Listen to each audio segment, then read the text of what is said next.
ยิ้มบ่เป็น ยิ้มหรือว่า ยิ้มมึงดูซะ ยิ้มและยิ้ม หัวหัวเป็นบ่ หัวเป็นอยู่ว่าซะ ฮ่าฮ่าฮ่าสิ หัวบ่เป็นเนี่ย หัวก็บ่เป็น หัวก็บ่เป็น โอ้ยเว้าเลยหัวก็เป็นยิ้มก็เป็นคนอีหยังอยู่บ่เป็นยิ้มเป็นผู้หญิงก็มักเห็นบ่ บอกว่า คำผู้ชาวเลยค่ะ ชาวบ่มากนะ คันผู้ชาวมาอยู่น้ำจะเอาบ่ ว้าว ว้าวอีก เอาอีก บ่เอาจังได๋เขามักเจ้าเขาสิไปนํ เจ้า เจ้าจัง เจ้านะเขามาอยู่นำ บ่เอาแล้ว บ่เอาอีก บ่เอาอีก บ่เอาเขาก็จะมาอยู่นำนี่นะ บ่เอาแล้ว บ่เอา บ่เอา เป็นจังได๋บ่ผู้คือว่าบ่เอาบ่อยากได้บ่ บ่อยากได้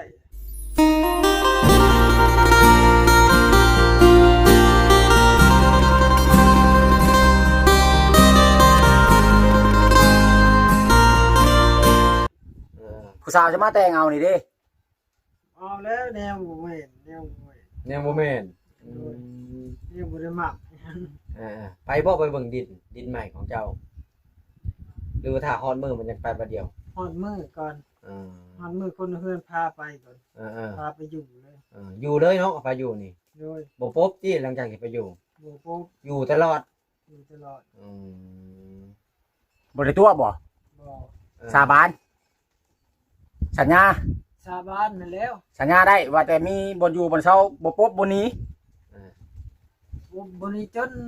เขาไล่หนีพุ่นแล้ว ถึงเอาอะไร ได้หนีจังได๋บ่แอนเพิ่นให้ผู้ใหญ่เพิ่นให้บ่แอนชื่อให้เนาะ จนบ่มีเงินเสียคนแล้วจึงไป โอ้ ได้มีเงินเสียเขาเลยเลย จนข้าวบ่มีเงินเสีย เลย อุ้ยไผไรนี้ดอก มีเงินเสียก็ดีแล้ว ใครแม่นเป็นคนฮู้ผู้ดีได้ โดย บ่ไปหาหลักของเพิ่น โดย เคยจะบ่หลักของคนอื่น บ่เคย บ่เคยดีแล้วมันบ่เคย เพิ่นจังแพงเนาะ ชีวิตเราโคเนาะพี่น้องเนาะนี่แหละพาพ่อแม่พี่น้องกันที่มาเบิ่งอีกคือเก่ามื้อนี้นะพี่น้องเนาะ แตกต่างกันกับบ่สิงบ่ กลับมาเด้อมื้อนี้เด้อ โดย มักผู้สาวอันนี้บ่มักผู้สาวพี่น้องเอ้ยผู้หญิงก็บ่มักมาแต่งเอาก็บ่เอาว่าซั่น หรือถ้าซื้อไปวัดเดียว ท่านพระแล้วจึงไปให้คนเฮือนบอกก่อน ถ่ายให้เพิ่นบอกก่อน โดย เพิ่นค่อยบอกบ่ไปบ่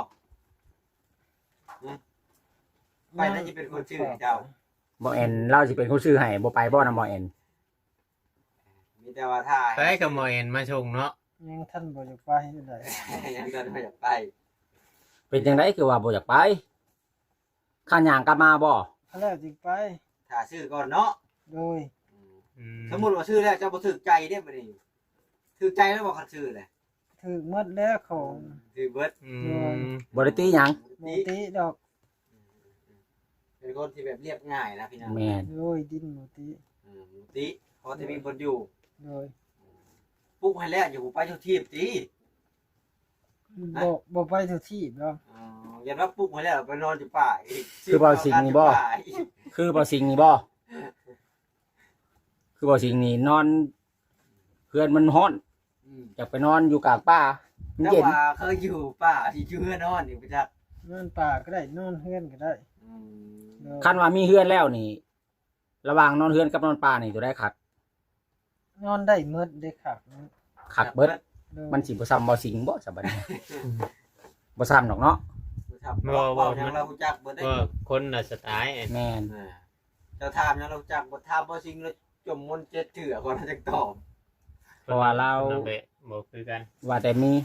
มีทางผู้ใหญ่เพิ่นซื้อดินให้บ่ได้ติว่า อยู่ไทยก็เอาเบิด อยู่ไสก็ได้ ขอเพียงแต่ว่า บ่สิ่งก็คือกันบ่ ได้ พี่น้องเอ้ย อยู่ไทยก็เอาคือกันหามันคนละเบะ คนละสไตล์ แม่นเพราะว่าเรานี่เป็นคนแบบขยัน เพราะว่าเราเคยสู่ชีวิตแบบหาอยู่หากินเลี้ยงตัวเองเนาะบ่แม่น บ่สิงแล้วบ่ได้มีได้เครื่องของอันนี้น่ะอันนี้เรามีเบิดของอยู่อันนั้นการทำมาหากินแล้ว แม่นมีเครื่องมือทำมาหากินเพื่อสู่ชีวิตหรือว่าเพื่อเลี้ยงชีพนั่นแหละพี่น้องเอ้ยเพราะว่าเมื่อก่อนก็ต้องได้พึ่งพาเจ้าของเอง ชาญให้เบิ่งดูชาญไปได้อีกนึงน่ะเห็นไหม สาธิตให้บ่แอน สา มึง ธิตให้เบิ่งดู บ่แอน มึงดูเอา บ่แอนสิซื้อไถลงมาให้เจ้าสารแห่คัน เอา เจ้า ล สา อ รง เอ เบิ่ง ง ดูนี่ ให้เบาผู้ชานให้เบิ่งเราเฮ็ดได้พี่น้องเราบ่ได้ใช้กรีมได้ละเบาน่ะ ใส่ได้กิน นั่นนี่เรื่องเราไม่ใช้กรีมเลย น้องบ่ได้ใส่กรีมใส่จังได๋ครับบ่ฮู้ เจ้าเฮ็ดเป็นบ่ใช้กรีมฮะอ่า อ่า อ่าอ่า เอาแบบนี้เลย แล้วตาไม่ช้ำกันบ่บ่ใช้กรีมบัดนี้น่ะ ซ้ำกัน จะเอาหยังวัดบัดนี้ มือเนี่ยมันแม่น เออกะเอาแล้วนะเอานิ้วมือเอานิ้วสมมุติว่าจะเอาหัดนิ้วมือนิ้วใดก็เอานิ้วมือนิ้วนั่นนิ้วนี่เข้าคันเอานิ้วโป้ก็เอานิ้วโป้เข้าบ่ จะมาเบิ่งเด้อบ่เวียงละสานนี่ เออโธ่รุ่นบ่ใช่ได้กรีม บ่ใช้กรีมอีก กลัวฮอดอันผู้เฒ่าบ้านข่อยสานแหผู้เฒ่าบ้านข่อยสานแหเพิ่นยังใช้กรีมเนาะบ่เนาะ ประธานแฮนี่บ่เป็นเนาะเป็นหรือบ่เป็นเฉลยทานแฮ อันนี้เราจะได้ตาน้อยตาใหญ่แล้วเอานิ้วมือเขาเอา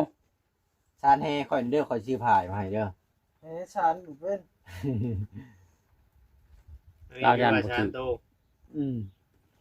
สาร เอามือสาน ใส่ปลาสารมองแล้วน่าสิเป็นอยู่สันแหแต่ว่าเราบ่เคยเฮ็ด นั่นเด้ มันบ่มีอัน อ๋อมันเป็นตา แบบให้เบิ่ง ใช่ เคยฮู้อยู่บ่แหนะ แห่บ่ บ่เคยฮู้บ่ โอ้ค่อยรู้เห็นแต่ข้าวสารอยู่ เคยเห็นแต่ข้าวสาร โดย โอ้พี่น้องงอมแล้วข่อยก็ดีบ่ได้ใส่กรีมอยู่ดิ ดูไฟหลังพื้นหลังไฟก็อยู่เราแบบบ่หลังอยู่นอกพี่เนาะหลังอยู่พื้นพูดพอให้มันไล่ยุงบ่ พอแล้วฮักเฮ็ดให้บ้านนี่ได้นี่ โอ้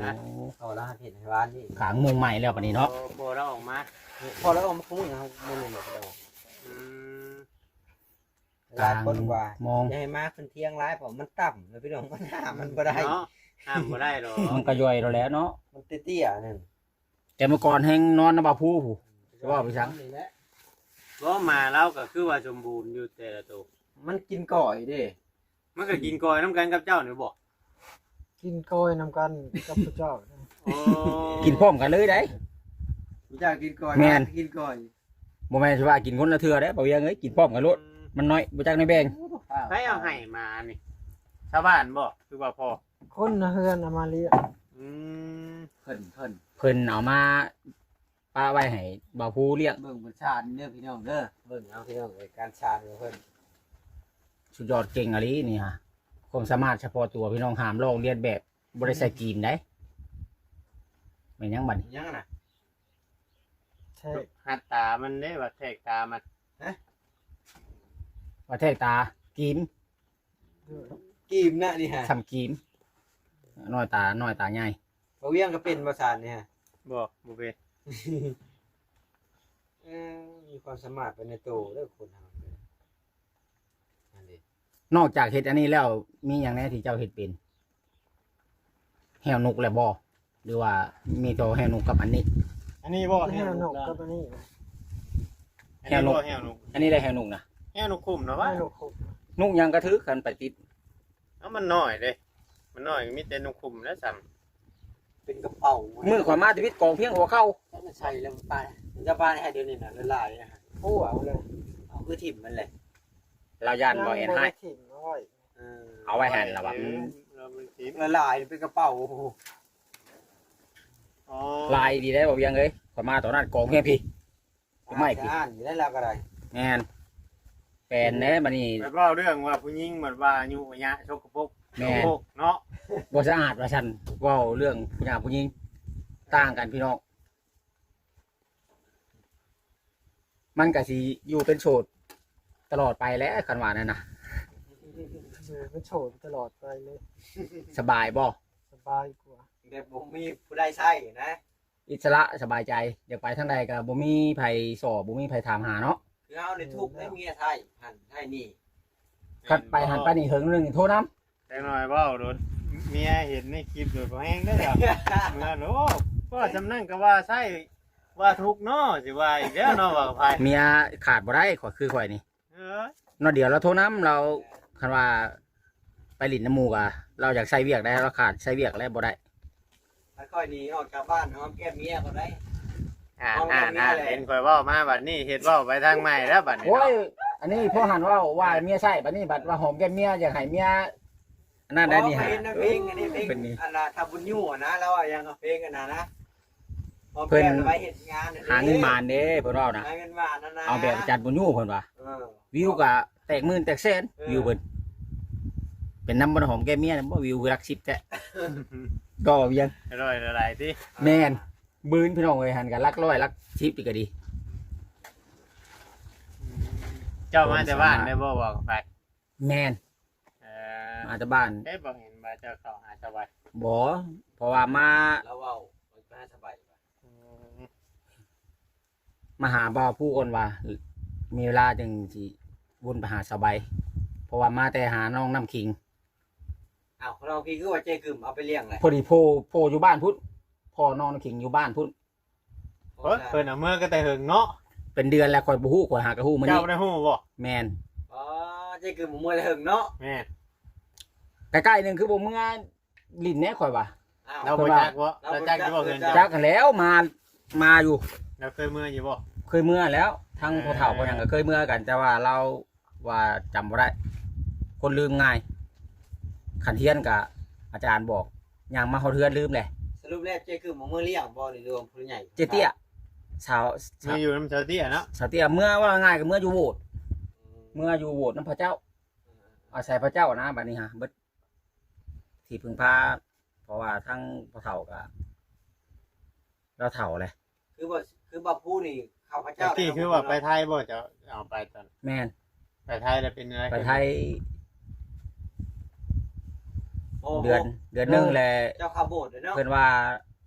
น้องคิง ได้ นี่ เคยเข้าอะไร เราก็บ่ได้เฮ็ดหยัง โดย เพราะว่ากินข้าวก็กินข้าวอยู่นอกบ้านบ่ได้ให้เฮ็ดล้างถ้วยล้างบวงล้างจานกับมือละใบ2ใบบางเทื่อก็4 5มื้อล้างเทื่อ2 3ใบนี่แหละมันบอกบ่อยากทำความสะอาดบ่อยากว่าหลายแล้วว่าหลายแหละญาติว่าเฮาตีเพิ่นน่ะนะ เด็กน้อยเนาะ เราก็เกรงใจทั้งข่อยนี่แหละทั้งอ้ายฮักกัน แต่ว่าเราแพงได้ก็แพง เลยบัดนี้เลยเอามาส่ง แม่นเราไปเฮ็ดเวียกต่างจังหวัดเดี๋ยวนี้เราห้ามบ่ให้เอาขนมขึ้นไปกินที่บ่นอนยันหมดขึ้นแล้วอะเราบอกตัวนี้แล้วกับให้ซักเสื้อผ้าเครื่องของใช้ตัวเองนะยันว่ามันบ่สะอาดในอื่นก็บ่ได้ให้ดอกเฮ็ดบ่ให้เฮ็ดหยังเวียกสบายอยู่ บ่ผู้เคยเกี่ยวข้าวบ่ผู้ เคยเกี่ยวแต่เฮิงเลยเขาจ้าง คู่มือนี่เขาก็จ้างกันอยู่บ่ คู่มื้อนี่เขาบ่ได้จ้างซ้ํบ่ได้ไป เนาะเรามาอยู่ไกลเลยบ่มีฮอดทงในทงหน้าแถว มี นี้ แต่ละอ้อยเนาะ มีแต่ปลาอ้อยยามตัดอ้อยเด้เขาจ้างอยู่บ่ ตัดอ้อยนะ แม่น บ่ได้ตัดนํเขา เป็นจังไดนะ บ่มีผ้าบ่ มันเมื่อยโพด เมื่อยแล้วเฮ็ดเวียกเอาเงินสิบ่เมื่อยคันเมื่อยแล้วบ่เฮ็ดบ่เจ้านะบ่บ่ผู้ เมื่อยโพดแล้วบ่ได้เฮ็ดเจ็บหลังเจ็บเอว เจ็บหลังเจ็บแอว โอ้ยที่เพิ่นจะคนกี่ค่านี่แล้วบาทนี่ เช่นจังไหนคือว่าเจ็บหลังเจ็บแอวตัดอ้อยนี่เจ็บหลังเจ็บแอวนะบ่ช้ำดำหน้าแล้ววะ บ่ซ้ำนะบ่ซ้ำดำหน้ายังได้บ่เกี่ยวเขา ดำหน้าเกี่ยวเข่าได้ตัดอ้อยนี่บ่ได้เจ็บแอว โดย เอาเลยพี่น้อง ดำหน้าได้ เกี่ยวข้าวได้ เกี่ยวเขาได้บ่เจ็บเอว ตึกแฮได้บ่ ตึกแฮยังได้อยู่ เคยตึกอยู่บ่เฮ เคยว่านอยู่มันมือมันบ่ฟื้นก็มี เอาลงเบิดตอนเลยเบิดเอาลงเหมือนหลุมเลยเนาะ โดย พุ่มอีดอกปลากระโตบ่ได้ใหญ่ปานใด มันไปใช้มองแค่ปลานี่พายลุงตุงตัวอันนี้ได้ไปบ่ พายทงนี่เลย เออ หาบบัดขามา เอาไปย่างเฮงว่าจริงเด้เนาะ เอาไปอยู่กัน บ่สิงนั่นนึ่งๆเลยเฮียงกันขอยยอมบ่ขึ้นถุงบ่สิงจักแม่นหยังบ่จัก จังหยังย่าน่ะเนาะ ได้อยู่20โลเฉพาะถุงนะบ่สิงมื้อน่ะขอยยอมเบิ่งแน่ว่าปานยอบ่ขึ้นจอยยังถุงนี้ข่อยว่า แต่ว่าเราทำเราจะตอบทุกคำเลยเนาะ แม่ แม่น ตอบทุกคำบ่จริงเราต้องคิดไปว่า พิจารณาบทคำนี่พอตอบบ่แล้วว่านั่นอีกได้ บ่สิงนี่ เครื่องมือทำมาหากินเรานี่บ่อยากมีเลยพี่น้องบ่อยากเห็นนะ มีเสียบลงนึง เราหากินเองไล่ก็มีแต่คุดจิโร่กับงุ้มหอย หน่อไม้ ตอนนั้น หน่อไม้ก็บ่ได้กินได้บ่ แม่ ไม้บ่ได้ต้มกินเองนี่คือได้หน่อไม้ มีแต่หาไปขาย เขา แม่นหาไปขาย กับให้ก็จะต้มให้ เออ ไอ้เราตรงนี้เราบ่ต้มเราไม่ได้ให้คนทำงานต้มแล้วอ่ะนักบ่ได้อยู่โรงงาน เนาะบ่าวผู้บัดหนึ่งข้าวเฮ็ดกินเอง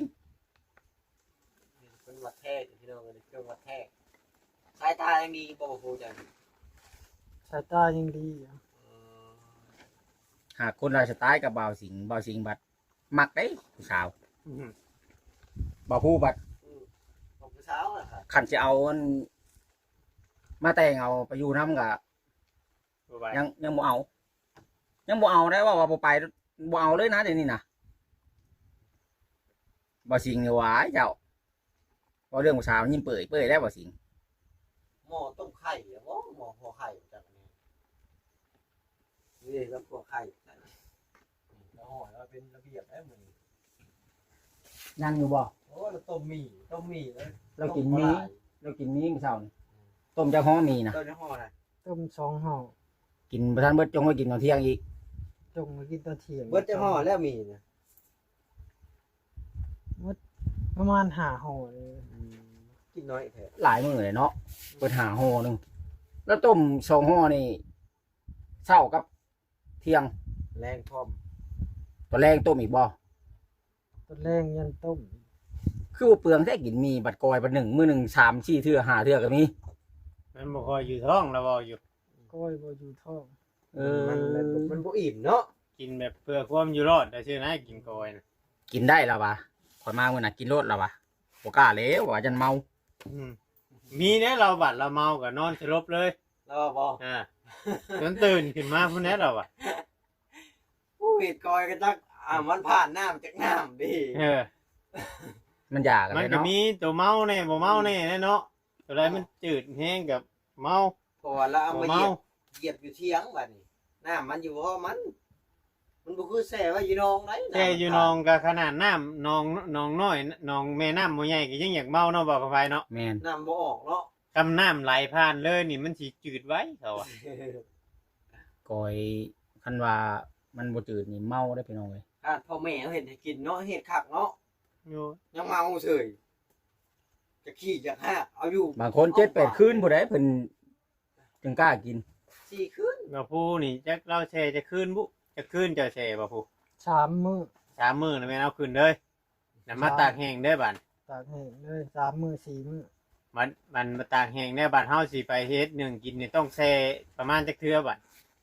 บ่แช่บีบแล้วแล้วก็ตากแดดนี่ก็บ่ตากไว้นึ่งเลย บีบแล้วแต่ก็บ่ได้แช่ได้เอาตากแดดเอาได้แต่ก็มา1กิโลมันบ่เมาอย่าไปใส่มันบ่จืดยังดีแล้วข่อยว่ายังว่าเราบุญวาสนา หรือว่าเทวดาคุ้มครองอยู่แล้วเราบ่ได้เจ็บได้เป็น กินก่อยก็เมาอยู่เล็กน้อย เจ้าก็เจ็บอยู่บ่กระเพาะ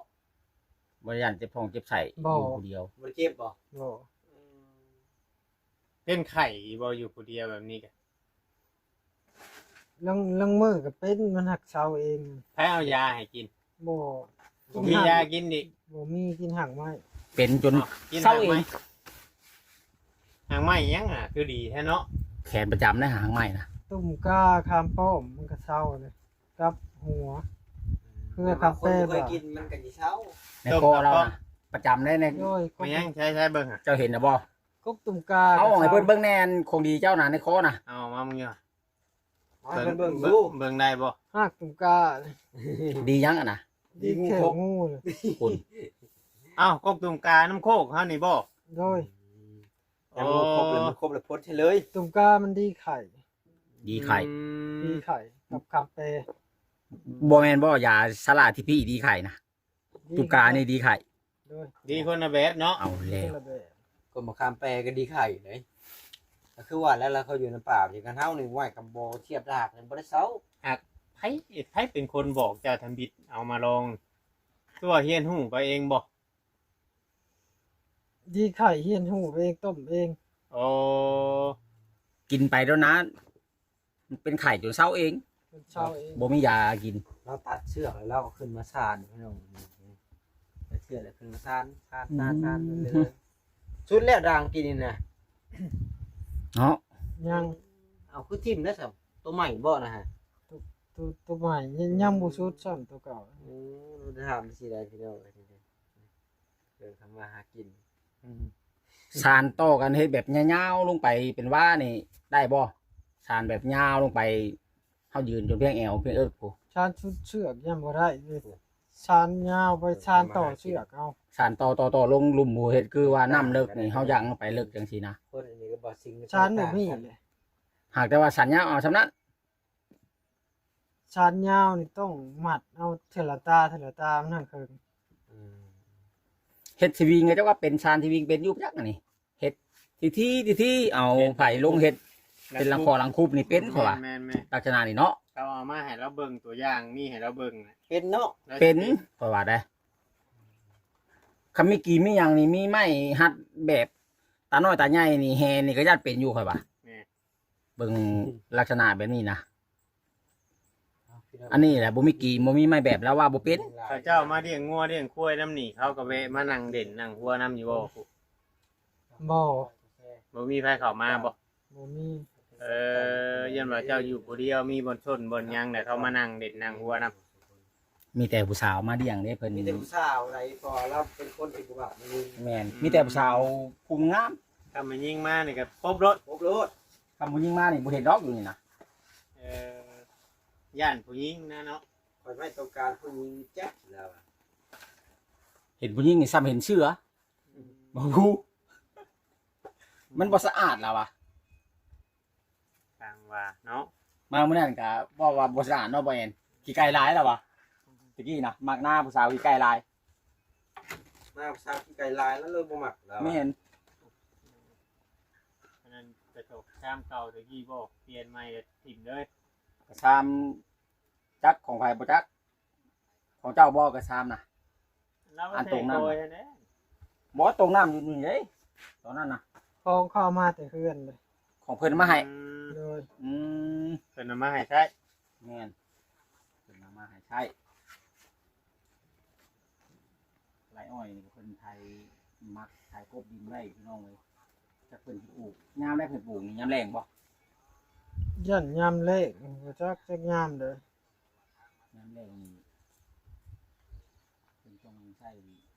ท่อน้ำมันจะเป็นเกิดหรือว่าจังได บ่เพิ่นยังบ่เฮ็ดโอ้ย เกี่ยวเขาวแล้วเพิ่นปลูกเนาะ แน่ เด็ดเอ็ดนี่แหละ กามันใกล้สิเบิดคนพวก ปลายฝนพี่น้องปลายฝนต้นหนาวเพิ่นปลูก ปลูกมันก็เน่าแล้วเนาะ หนาว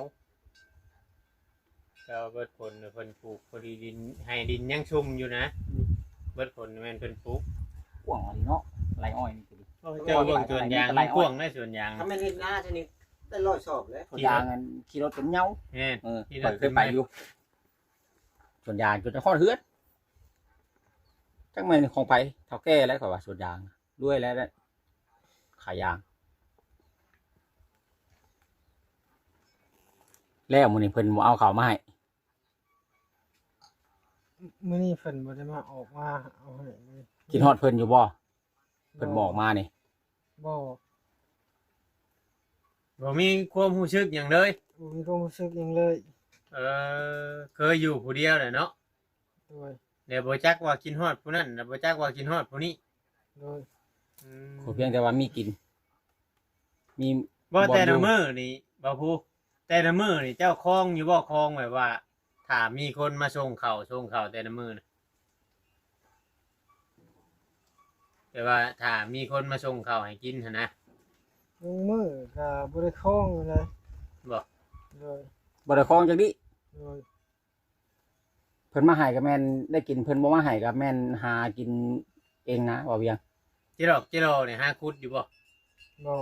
บ่เคยกินจิโร่อีก บ่เคยมันเลิก มันเลิกคุดบ่ถึงบ่ คุณบ่ถึง โอ้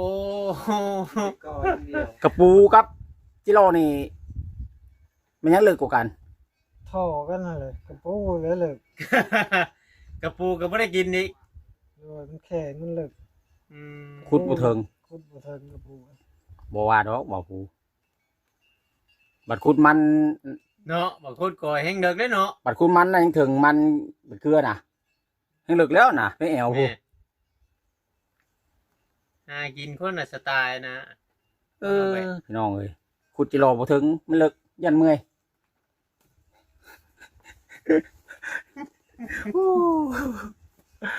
ผู้จักแนวเว้าพี่น้องจิโลนี่หน้าที่จะขุดถึงอยู่นะ คุดจิรอมันเด็กแกคุดเบิ่งเนาะ เห็นคุดก่อยคุดมันเลย คุดก่อยขึ้นมันคุดเติง เออ ขุดมันลึกเพียงแอวนี่ถึงขุดมัน โอ้เนาะ ไว้ยังมาตื่นอยู่เนาะ เออเนาะ หากินคนละแบบ สิไปบ่เบิ่งที่ดินบัดนี้หรือว่าเท่าเพิ่นบอกผู้จึงสิไป จนถ้าว่าไร่ที่ดินนะบ่ปูยังสิไปมือซื้อนะจงว่าเอาต้องเอาไปเช่นเนาะ แม่น ต้องเอาไปเช่นชื่อเช่นหยังเด้มือชื่อนี่เจ้าเป็นอยู่บ่หนังสือน่ะ เป็นอยู่ เป็นอยู่เนาะเจ้าเฮียนฮ้อนห้องไหน ผมก็หา เฮียนฮ้อนห้องก็หา เลย อ่านได้เขียนออกเบิดเนาะ อ่านได้เขียนได้ อืม บ่ได้เอาไกลแรงออกที่ โอ้ตัวภาษาบ่ได้เด้ ตัวภาษาบ่ได้ โอ้ตัวลาวเฮานี่ได้อยู่ตัวลาวตัวไทยนี่เนาะ ได้ตัวลาวตัวไทย อืม โดนสาวได้ โดยคือว่าทำกันกับบ่ซิงเรื่องหนังสือเนาะ มันจริงก็เป็นได้ บ่ซิงแล้วเป็นได้หนังสื มัน อ เป็นอ่านเป็นไม่ได้นะก็ได้ บ่าวผู้นี่เขียนเป็นบ่ เขียนเป็นตัวลาว โอ้ยข่อยบ่มีปึ้มเนาะให้บ่าวผู้เขียน ลองเบิ่งบ่ โซขี่ไพ่นี่ ทดสอบบ่ มีอยู่หั่นบ่มีปึ้ม ทดสอบอันนั้นเริ่มดังขึ้นอีกเด้ตื่นตาม สังกะสีบ่อนเพิ่นตอก พี่น้องเลยเนาะผมอยู่ว่าบ่คามโดดเฮาน่ะ เด็ดอะ แดดเด้มีแต่สิอ้วยเด้แต่ว่า ถูกพี่น้อง เบิ่งบ่าวผู้ชานเครื่องหาปูหาปลาหานกของเพิ่นเอาไว้น้องเนาะ เครื่องมือหากินลาว มือชานเลยแบบ บ่าว ใส่ ผู้ กีบ เพิ่นเฮ็ด ได้ที่ดอก เครื่องมือหากินพี่น้องเอ้ยโต เพราะว่าจ้ะ โอเคพี่น้องเอ้ยสำหรับคลิปนี้ก็ทางบ่าวของไทยก็บ่มีหยังพี่น้องเอ้ยขอบอกขอบใจนำพ่อแม่พี่น้องนำ FC เบิดทุกคู่ทุกคนน่ะเด้อพี่น้องที่เข้ามาเบิ่งมาชมมาติดตามให้กำลังใจพี่น้องเอ้ยสั่งกะสีดังตึมๆอยู่ผิดพลาดประการใดก็ขอโทษขออภัยนำ FC เบิดทุกคู่ทุกคนนั่นแหละที่เข้ามาเบิ่งมาชมเนาะสำหรับคลิปนี้ก็สิขอโจะคลิปไว้ก่อนผิดพลาดประการใดก็ขอโทษขออภัยอีกเทื่อนึงพี่น้องเอ้ยสำหรับคลิปนี้ทางบ่าวไทยสิขอตัวจบคลิปก่อนเด้อพี่น้องเอ้ยไว้พบกันใหม่ในคลิปหน้าสำหรับคลิปนี้ขอกล่าวคำว่าสบายดี